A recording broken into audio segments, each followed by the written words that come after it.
Now I want to focus on the word avenue for a second, because that's a weird choice. Hi folks, it's Mr. Hedikus, and in today's video I'm going to analyze Happier Than Ever by Billie Eilish. If you compare the song to the video clip, if you really watch the video clip and you watch it closely, the water in the video clip plays an important role throughout the entire video clip. So there's the scene where she's on the telephone, she's talking to someone on the phone, and as you focus on the rest of the environment in which this takes place, you notice that there's some water everywhere, right? So the water is really dripping and slowly coming up, and then she opens the door and she's like, there's this flood of water that enters the room, and she has to swim out of this water and she needs to save herself. So water plays an important role in this entire video clip. And this also links to the text and the song. Because if you listen to the music, it starts very slowly and then it moves on to a faster bit where she talks about "you called me again, drunk in your Benz." So what she does throughout the song is she builds up towards a climax, and verse 3 is basically the moment when this climax really happens, both in song and in verse.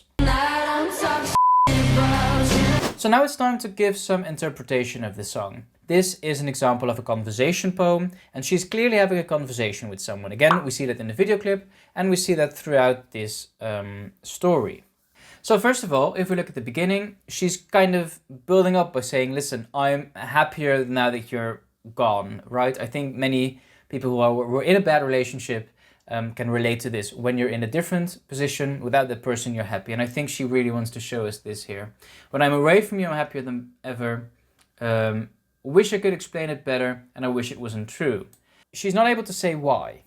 She's not able to say and explain why this is the case. Why are you happier now than you were at the beginning? And I think the video clip is necessary here as well. The fact that it builds up to something, both in song and in the way the water plays a role in the video clip. I think that that illustrates that she wasn't aware of what was going on, right? Maybe she wasn't aware of how terrible this relationship was. And we also see that if we look at this part, which I think adds to this. The shut them all out for you because I was a friend. Let's do this in red. And because I was a kid. It kind of illustrates the fact that she was rather naive. And this could be something that maybe happened without intent to some extent. So if we go back to the first verse, what can we find in the first verse that is interesting? Well, of course, the fact that as men sometimes do when relationships break up, is that they go back. They try to get new contact with this ex-person, especially if the girl broke up. And we see that, right? First of all, we asked her, okay, why did we break up? Why are you happier now? She's not able to explain this. Then she's also kind of reflecting to herself, in which she says, okay, let me give you some time. Let me give myself some time to tell me what to do. What do I need to do with this? And then she's reflecting again, right? So this person is getting back into her life, and then she says, wait, do you even read my interviews? Do you even know what's going on? Do you even know what I'm doing now in my life? And then, do you skip my avenue? Now I want to focus on the word avenue for a second, because that's a weird choice, you would say. So remember I said that I interpreted this as she's having a conversation with someone, and this person is trying to get back into her life. Now, avenue is of course a road or a way or a path or whatever, but it has a secondary meaning as well, and that's when it means that it's a way of solving problems and working towards solutions. Now, if you read it with that interpretation, you could say that maybe she's kind of opening up to him in those interviews. Maybe she wants to give him some leverage so that they can get back together. And then if because then it links to, do you even read my interviews, right? Because if she says something in her interviews, which I didn't read, so you need to, if you've done that, if you know what she's talking about with this interview thing, let me know in the comments, because that's very interesting. But if she did that, if she did talk about particular things in her interviews, and that was her way of finding a solution, and he skips that, then it makes no sense what he's doing, right? Um, it also links to the when you said you were passing through, was I even on your way? Which is interesting because again, way, driving, roads, that links with avenue. So the word avenue also fits with what's said here, right? Where you said you were passing through, was I even on your way? So that links very nicely to the word avenue.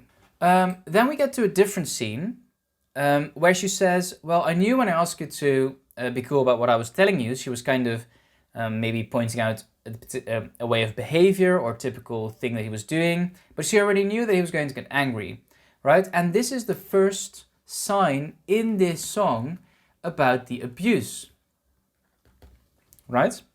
If you watch the video on the making of the video clip, she actually mentions that she wants the water to build up as goes on with abuse. And that's something that happens here as well. I'm not claiming, nor saying, nor do I even know whether Billie Eilish was abused in a relationship. That's not something I'm saying.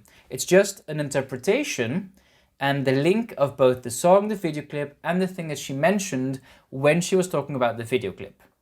Then, if we move on, so we have this abuse thing.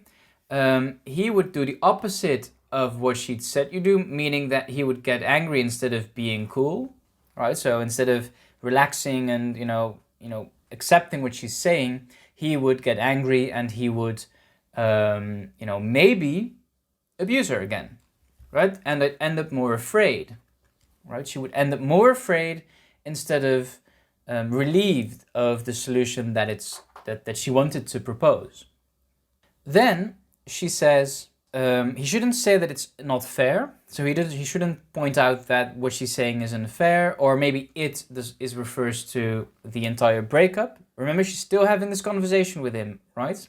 She doesn't want him to say it isn't fair. I mentioned in my previous video that this is the imperative. She's kind of giving a command. You clearly weren't aware that you made me miserable. Very nice with alliteration. Made me miserable. And then she says, so if you really want to know, right, it refers back to the beginning when this person kind of asked her, what's going on? Why are you happier now than you were then? What's happening? And then she answers this by saying, so if you really want to know, when I'm away from you, I'm happier than ever. Wish I could explain it better, and I wish it wasn't true. We move on to verse 2. And we get this new scene, right? It's the same in the video clip. This person is driving in this Mercedes-Benz. So he called her again while he's on his way home, and he was drunk. And that's relevant because remember, what does alcohol do to people? Alcohol takes away your boundaries, right? So remember, if it's an abusive relationship and this person is drunk, people being drunk end up abusing their husband or wife. And, maybe that's something she wants to refer to here. That he was drunk, he was driving home, and she was afraid, right? Because maybe she knew, you scared me to death, meaning she was afraid. Maybe she knew that something was going to happen if she would have let him enter the house or pass her avenue, pass her way. But then she's arguing with herself again. She said, wait, I'm just wasting my breath. You don't listen to me. You only listen to your friends. Now this is interesting. Again, I don't know what she means with you only listen to your friends. I don't know who this person is, but if you know more about this particular part of the song, let me know. Then she says, I don't relate to you, I don't relate to you. She repeats this to put emphasis to this, and then she says, we're completely different, right? We're not the same. We cannot be together in this relationship. So again, she answers the question, why are you happier now than when you were with me or with this person? And she says, well, I'd never treat me this way. And then you make me hate this city. This refers to a place. Again, I don't know which place, but it might be interesting if you know why to let me know which city is she talking about. Finally, we move on to the third part. And this is where she wants to illustrate that she is handling this breakup like an adult. Because she says, I don't talk about you on the internet. I don't talk poorly about you on the internet or poopy about you on the internet. She never told anyone anything bad, which means that she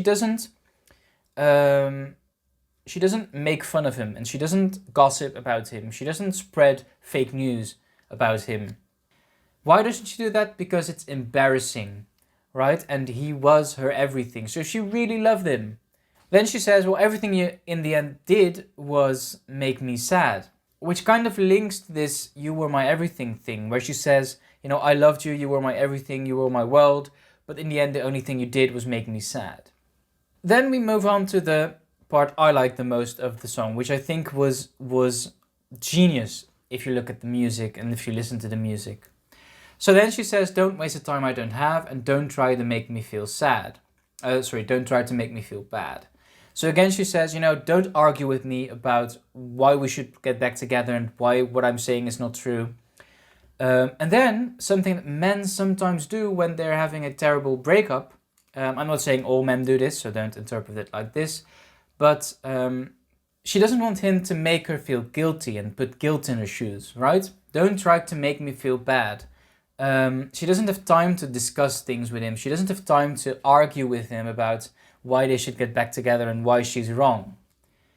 She gives another example of why she wants to break up and why they had to break up. I could talk about every time that you showed up on time. Very nice repetition of the word time. But then, you know, if she would talk about this, she would have an empty line, an empty script, because he never did. She would say nothing if someone would ask her, well, when did he show up on time? I like the meaning of show up on time. I think you can interpret it in several ways. I think you can say that it's really showing up on time, which is something, you know, if you would speak to my girlfriend, I would have a problem with, which basically means that when they would meet up at a particular time, he would be there at that time.